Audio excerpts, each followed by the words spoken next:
कोणताही वर्ग असून द्या, मग तो शेतकरी वर्ग असून द्या, कामगार वर्ग असू द्या किंवा मजूर वर्ग असून द्या, यांच्या विरोधात जर काही अन्याय झाला तर त्या अन्यायाच्या विरोधात आवाज उठवण्यासाठी राजकीय पक्ष समोर येत असतात, राजकीय एखाद्या सामाजिक संघटना समोर येत असतात.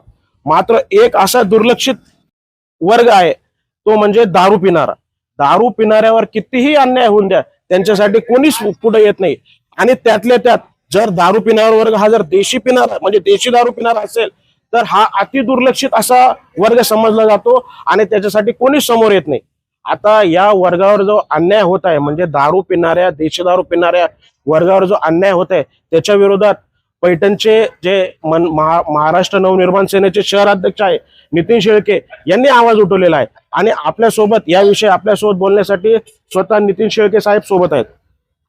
शेळके साहेब, प्रतिष्ठान वार्ता न्यूज मध्ये आपले स्वागत.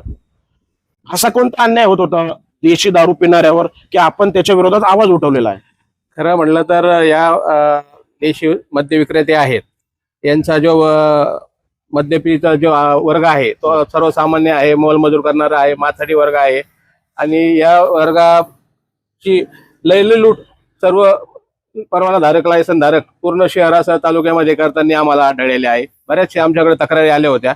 या संदर्भात आम्ही बालोरे साहेब जे अधीक्षक साहेब आहेत संभाजीनगरचे यांच्याशी संपर्क केला, यांना तक्रार निवेदन दिले. आमचे सहकारी सर्व आमच्यासोबत होते आणि यांनी सर्व त्यांच्या निदर्शनास आणून दिलं की हे MRP पेक्षा जास्त दराने मद्य विक्रेते करत आहे. किती किती पैसे जास्त घेत होते म्हणजे MRP पेक्षा?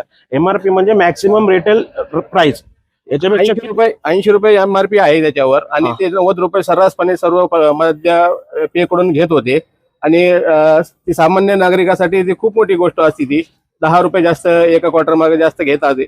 आणि ते आम्ही साहेबांच्या निदर्शनास आणून दिल्यानंतर त्यांनी त्याची गंभीर दखल घेतली आणि सर्व परवानाधारकांची त्यांनी बैठक लावली आणि त्याच्यानंतर सर्वांना कंपल्सरी केलं होतं. त्याच्यानंतर ते 2 वेळेस पैठणला आले. ग्रामीण भागात सुद्धा त्यांनी पाहणी दौरा केला.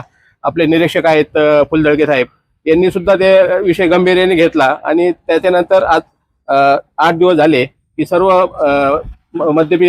देशी मद्यपी विक्रेत्यामध्ये 80 रुपयाला क्वार्टर विकली जात आहे. त्या पैठण शहरामध्ये फक्त देशी जास्त दराने विकले जाते का विदेशी दारू पण जास्त दराने विकले जाते? विदेशी दारू आपल्याकडे वाईन शॉप नसल्यामुळं जे ते रेट त्याचे अलग अलग असतात. वाईन शॉप असते तर आपण तिथं काहीतरी केलं असतं, पण आता वाईन शॉप नाही आपल्याकडे. बरं, सध्या समाजामध्ये एवढे प्रश्न आहे, शेतकऱ्यांचे प्रश्न आहे, कामगारांचे प्रश्न आहे, हे सर्व प्रश्न सोडून आपण दारू पिणाऱ्यांचाच प्रश्न काय समोर आणला? मग त्यांचं आम्ही, तुमचं म्हणणं बरोबर आहे, पण आम्ही सर्व विषयामध्ये लक्ष घालत असतो. शेतकऱ्यांचे विषय सुद्धा, खताचे विषय असो की पाण्याचे विषय असो की लाईटचे विषय असो, याही विषयावर आम्ही रस्त्यावर असतो, कंटिन्यू मध्ये अधिकाऱ्यांच्या संपर्कात असतो. पण हा एक वर्ग आहे का हे दुर्लक्षित करून चालणार नाही, म्हणून आम्ही त्याच्याकडे लक्ष दिलेलं आहे. पण आज जो दारूचा जो विषय ना, दारूमुळे कुटुंब बर्बाद होतात, बरोबर. आणि हा दारू पिणाऱ्यांसाठी आपण लढत आहात, ठीक आहे, पण दारूचं निर्मूलन व्हावं. दारूच्या पैठण शहरामध्ये गरजेपेक्षा जास्त दारूच्या दुकान आहेत, शहरामध्ये आहे, यासाठी आपण काय करणार आहात का? आता हा जो विषय आहे तो हा मोठा राजकीय मोठा लेवलचा विषय आहे. पण जी सध्याची परिस्थिती आहे, जी सामान्य लोकांची लूट होती, त्यावर आम्ही आवाज उठवला आणि त्याची प्रशासनाने गंभीर दखल घेतली.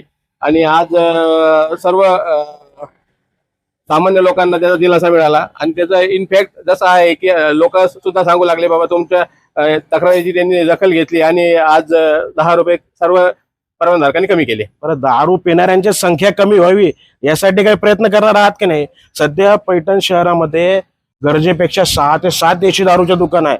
म्हणजे एवढ्याशा छोट्या गावात एवढ्या मोठ्या दारूच्या दुकाना, म्हणजे दारू पिणाऱ्यांची संख्या दिवसेंदिवस वाढत आहे. ही कमी व्हावी यासाठी आपण काय प्रयत्न केले? हाही विषय आम्ही प्रशासनाच्या लक्षात आणला होता, परंतु त्यांचं म्हणणं आहे का उत्पादन वाढण्यासाठी राज्य सरकारचा हा विषय आहे.